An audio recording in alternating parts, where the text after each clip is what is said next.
Hi, my name is Alex Gomez, and in today's video I want to share with you my creation process of a monster. This is a cartoony monster, and we're gonna be covering Blockout, adding details, and Polypaint.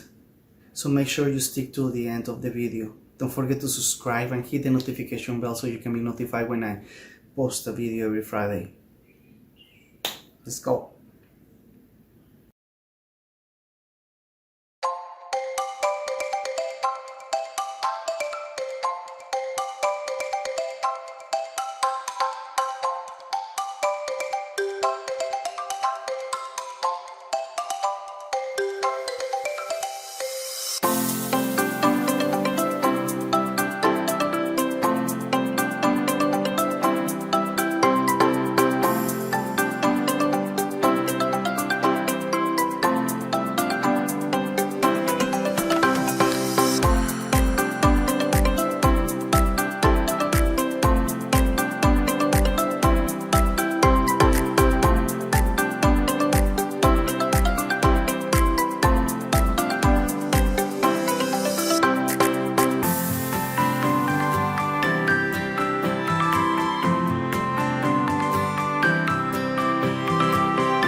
Thank you so much for watching, and if you like this video, watch my other 2 videos right here.